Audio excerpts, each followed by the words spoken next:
Hey folks, and welcome back. So it's been about a month since the last video. Mainly left it because I wanted to see how several things were turning out on beta before I made another video. Mainly concerning the changes to tanks.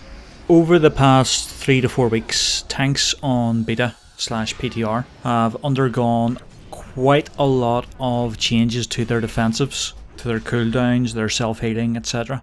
Basically they've just been outright nerfs. Especially for the classes that rely on self-healing for a lot of their self-sustainability, likes of DKs and Prot Paladies. They had been hit particularly hard by a blanket 60% nerf to self-healing over the past 3 to 4 weeks. And I had prepared a video where it was very ranty and was pretty pissed off with the changes because it was making leveling in Warlords and doing stuff solo out in the world quite a lot harder than it should be for a tank spec. Now, tank specs that didn't rely so much on self-healing, the likes of druids and brewmasters, but particularly prot warriors, they were affected to a lesser degree than the other two tank classes, like I said earlier, DKs and Pallies.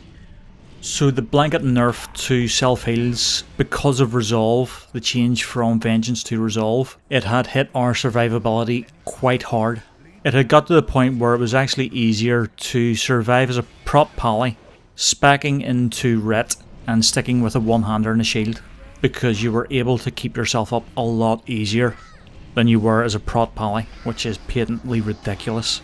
Same goes for DKs as well. It was a lot easier to keep yourself up and alive as Unholy in Blood Presence than it was as Blood in Blood Presence.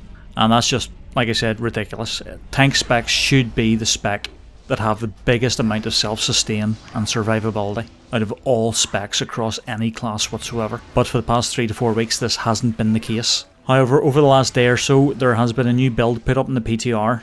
And Celestalon had put up a blog post really stating that the blanket nerf, the minus 60% reduction to self-heals that had been applied over the last 3 or 4 weeks, it is being removed.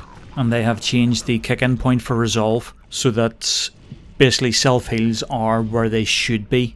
And that means that our self-sustain and our survivability out in the world, like so doing garrison missions and garrison invasions even, are now actually feasible as Prot and as Blood, whereas before it was just you had no chance. You were in no way going to be doing it. So I'm a lot happier now with tank self-sustain outside of group content. So moving on from that, in terms of Prot Pally's mechanics, as I said, the self-healing nerfs, they were reverted, which is a plus point. As you'll probably be aware, attack power for tanks has been increased a good amount, to the point where in the level 100 Proving Grounds, I was quite easily able to one-shot the "you're doing it wrong" achievement for the DPS test at Silver as Prot, whereas on live I can't even get past the first wave of the Silver mobs.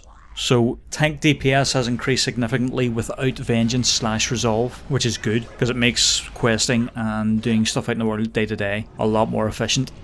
The other thing about Proving Grounds is that they scale up now rather than scale down, so they will adjust to your item level rather than adjusting your item level to them. Same with challenge modes as well. The big thing over the last 3 or 4 weeks has been that our defensive cooldowns have been nerfed quite significantly. The likes of Guardian of Ancient Kings, which is a 12-second 50% reduction on live at the moment, it has been reduced in duration to 8 seconds, so that's a 4-second cut in its duration. There was a bug over the last couple of builds where Ardent Defender had appeared very nerfed, and it had been nerfed as such from a 20% reduction in damage taken to an 8% reduction, but I had confirmed with Celestalon that was a bug, because that had been for me at that point the last straw. I was just not going to be tanking at all in Warlords if that was the case.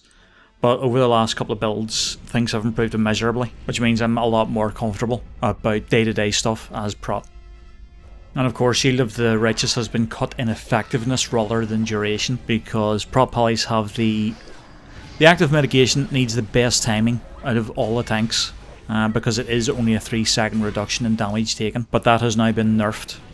As far as our talents are concerned at 100, the Paladin talents, they're very underwhelming. They are pretty rubbish, really, to be honest. Impart Seals it's needlessly fiddly, and you will spend a good 30% or so of your GCDs just on pure buff maintenance.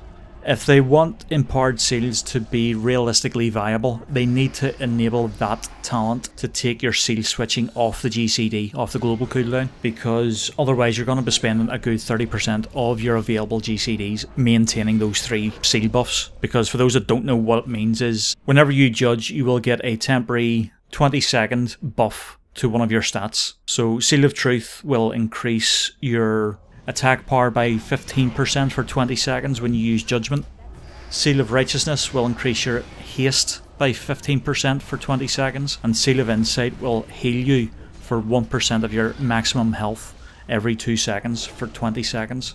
So juggling the 3 of those, whilst continuing on your normal ability rotation as such, it's fiddly and it's awkward and it doesn't fit with the playstyle properly. Prot Polys are one of the classes that didn't really have anything pruned from their rotation. We've lost our Avenging Wrath, but that was a 3-minute cooldown. So essentially our rotation is as it was in Mists. So add in the fact that you're going to be switching seals every other judgment to keep those buffs up. In amongst all that rotational ability usage is just, it doesn't feel good to play, essentially. Seraphim is rubbish, really, for Prot. I do not like it. I mean, I can see the use of it, but I don't like it as such. It costs 5 holy power, and whilst you're down completely in holy power, in order to get your holy power back up to where it was, you can't use Shield of the Righteous at all. Ideally, you're going to have to take Divine Purpose in order to try and get some Divine Purpose procs to cover your, basically what's going to open up spike windows, because you're not using Shield of the Righteous for the time it takes you to regain your holy power. Holy Shield is better on fights with magical damage and less so on fights where the damage is mainly physical. However, it does increase your block chance passively by 15%. So if you're looking for the passive option, that's the one to go for, because the other 2 are either too fiddly and require far too much maintenance, or you're opening yourself up to potential windows where you could get spike damage and take a really hard hit. So the talents at the minute for Prot Polys are not looking really all that good. They are pretty bad, to be honest. I mean, some of the classes have really pretty tasty 100 talents. I mean, Prot Warriors get Ravager, which is excellent. It's brilliant AoE, DPS, and aggro grabbing tool. And DKs, of course, get Defile, which is awesome. But Prot Polys level 100s, they're just awful. They really are. They're either underwhelming, fiddly, or going against the ethos of the actual spec. As far as character models are concerned, they are mainly done and dusted now. There's still no Blood Elf models as yet, and that will likely be coming in 6.1 now, along with Flying and Draenor. The models that are there are excellent. There's not any of the models that are rubbish or anything at the moment. Best models, the biggest improvement I have seen have been the humans, particularly the human males. The human males are rubbish on live. They are awful looking. And the new human males on PTR and beta, it's just a lot. It's light years ahead of where it is on live. So much so that I'm going to be rolling a hunter, male human hunter, when 6.0 goes live, and leveling him up on the Alliance side, because the Alliance storyline is something I haven't done at all. I've mainly been Horde past level 20 ever. So human male is definitely going to be a character that I'm going to be leveling, rolling and leveling in Warlords. Torn female is another one I've seen a huge improvement over its live variant, because the female Torns on live are just too boxy and angular and very low res. Some of the classes get away with it because their facial features aren't as large, likes of the undead models. They're not as bad on live as the human males, for instance, and there isn't as much of an improvement in the models on beta from live as there is, say, with the human males. Night Elf males are another one that I've seen a decent amount of improvement, but all in all, the character models are just looking absolutely brilliant, and here's hoping that the Blood Elf models are introduced sooner rather than later. So that's it for this one. There will probably be another couple of videos this week, as I have quite a bit of spare time to myself this week, so expect a few more videos this week on various things, but until then, cheerio!